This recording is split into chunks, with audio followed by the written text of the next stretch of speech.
What's up, YouTube? AJ Simmons checking in on everybody's channel. I want to talk about this real quick.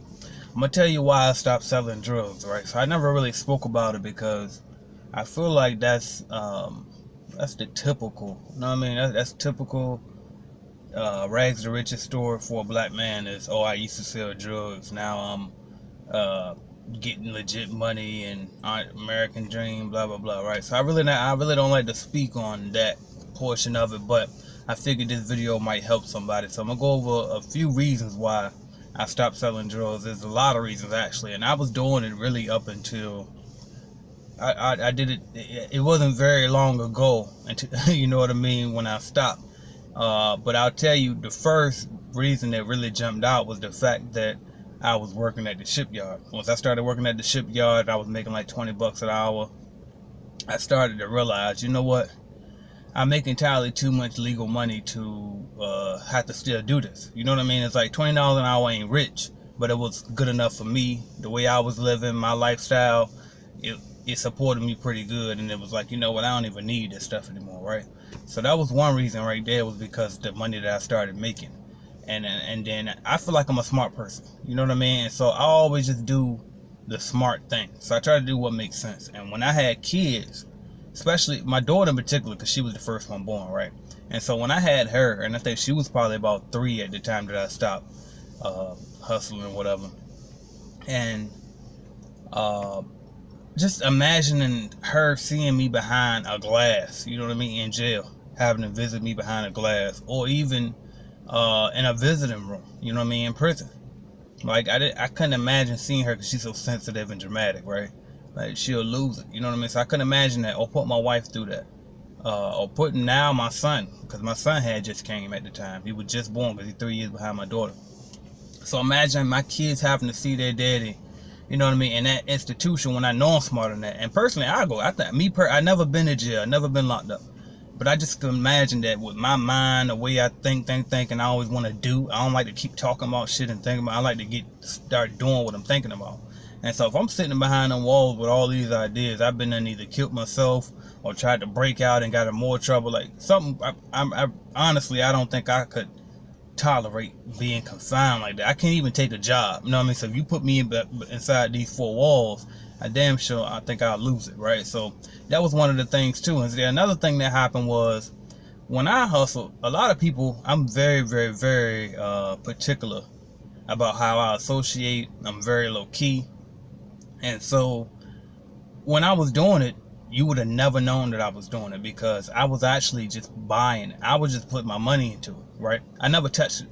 Like once I got up in the ranks, as I got older, like of course high school days, younger days, of course I was hustling like everybody else on the street. But once I got up into the higher ranks, I wasn't even touching it. I would get the money to my man, he go cop it, he show it to me, make sure everything good, and he flip it. Every time he flip, he give me my cut off the top. That was it. You know what I mean? Every time he flip, he give me my cut. He keep his, he re-up, flip, give me my cut, you know what I mean? And so on, right? So I didn't even touch it. So you never would have known that I was even into it. But after me and him was successful for a good little while, another one of our homeboys like he kept begging me, put him on. So finally I gave him a chance, but I really didn't want to give him a chance because I knew he was hot. You know what I mean? Like he was the type of dude, he always got a gun on him. He always, I mean he should, but he always, like, he was flamboyant with it. Like if you got a gun, you know what I mean, nobody shouldn't even know that you got it on you. You know what I mean? But he was very flamboyant. He already had a record, you know what I mean? And he had to go out all the time, was never sane, like always extra high, extra, you know what I mean? So it was like, and he a hustling dude, like he really could hustle. That's why I was like, I don't trust that he can't make the money. I just don't know if I can trust him not get robbed, because he was getting robbed a lot. And so lo and behold, I gave him a chance, and that's exactly what happened. He got robbed. And so once he got robbed, that means that he couldn't afford to pay me my money back. And so at that point, I had a decision to make, because in the streets, the rules is, the way that I come up, the rules is if they owe you money, then you got to do something to get that money back. And so him getting robbed ain't got nothing to do with me and him. That's between him and whoever robbed him. You see what I'm saying? So at that point, it's like, all right, well, what you gonna do? Either you gonna whip his ass every time you see him until you get your money, or B, you got to kill him. That's the rules that I come up off. So, like I said, I was at the shipyard during this time, so I had the decision. I was like, you know what? Well, I don't know if it's worth killing this man, because number one, I looked at him as a friend too. Like, we've been around, like we got money together before back in the day, but then he got locked up back then. And I was like, all right, I ain't gonna deal with him no more because he's too hot, and I knew that all along. But I still kept dealing with it because he knew how to get money.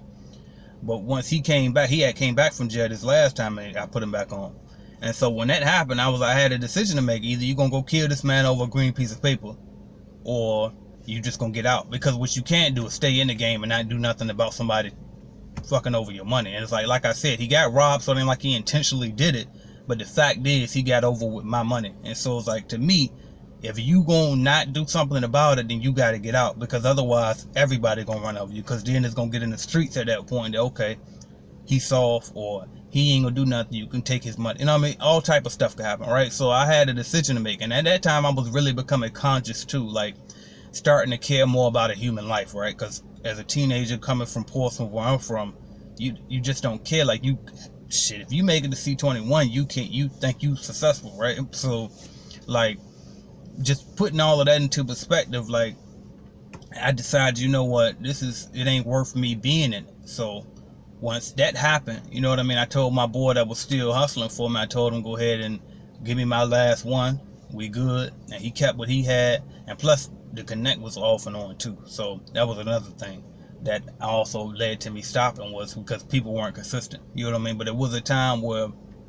really, if you were from anywhere in my city and around, if you smoked, then you probably got it from me. You know what I mean? Even though you didn't buy it directly from me, my money paid for it. And a lot of people probably didn't know that, and not to brag, but just saying the level that I was in it at. And not saying I was a kingpin either. I definitely wasn't a kingpin, but I did okay in the streets, right? But I made a conscious decision to stop because of all of those reasons. You know what I mean? And you got to understand too, another reason that I stopped was because of my brother-in-law, Kevin. We had a talk, and I didn't stop immediately after me and Kevin had this talk. But we had a talk, and it always stayed on my mind what he told me. I told him that I never sold coke or crack or none of that type of stuff. I always just sold weed, right? Loud or whatever. But I always sold weed for the most part. Because I said that I saw what crack and all of that type of stuff, heroin, everything. I just saw what that did to families. And sorry, y'all, I just came from the gym, by the way. I forgot to disclose that. I always like to do these videos fresh out of the gym.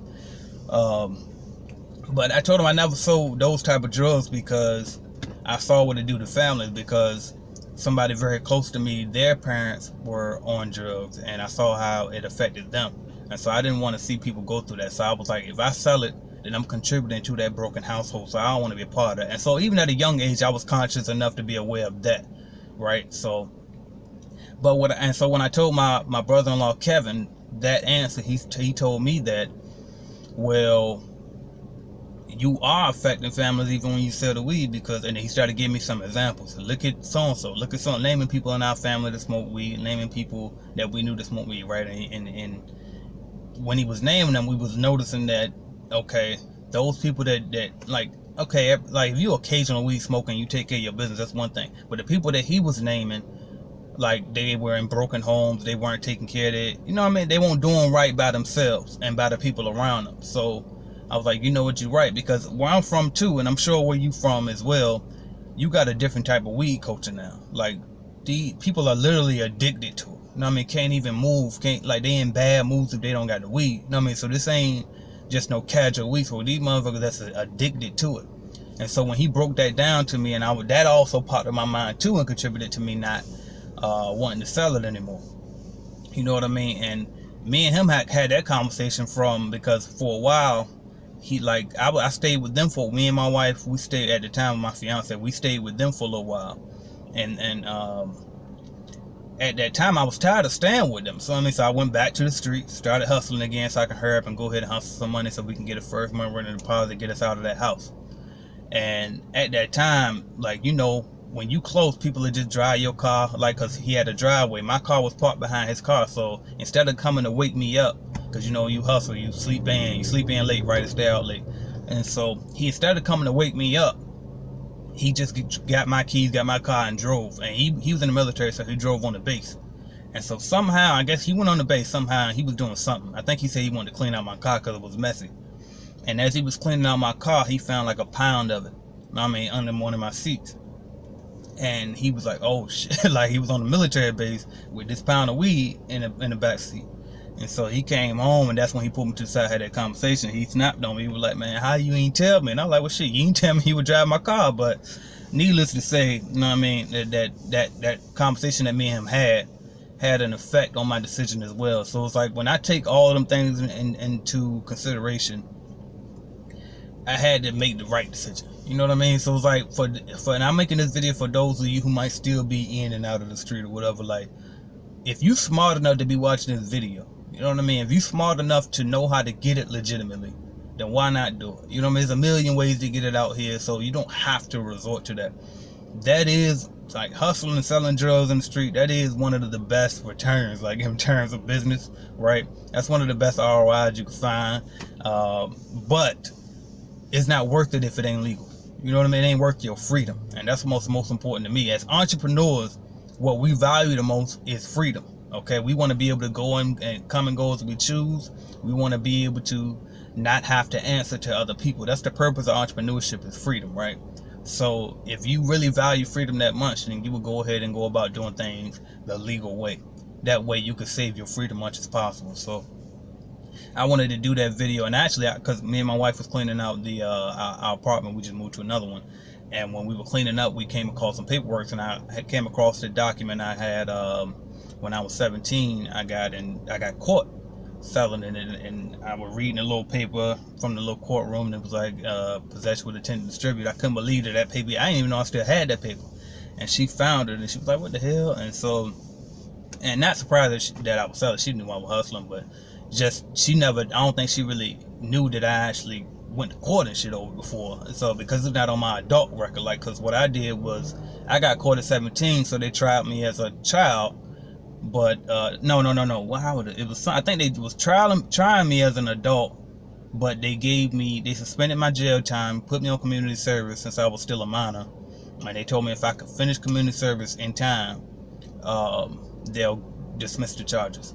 So what I ended up doing, I did some community service, but I didn't do enough in time before the court was coming. So I saw court was coming close. I hurried up and joined the military and ran. My mom went to court for me along with the lawyer, and they told the judge what happened, and the judge dismissed the charges. So I can't believe that worked, thinking back to it, but it worked. So that's what happened with that. But anyway, again, I wanted to put this out there because if you considering, if you still in and out, I mean, that ain't worth it. Go ahead and get some legitimate money. I got a million ways to get it on my channel. I'm always motivating people to get it. So let's stay focused. Let's keep getting it. And most importantly too, don't sabotage other people's family. You know what I mean? Like, you don't want nobody sabotaging yours, don't sabotage nobody else's. So thank y'all for watching. AJ Simmons, everybody, let's get it legally.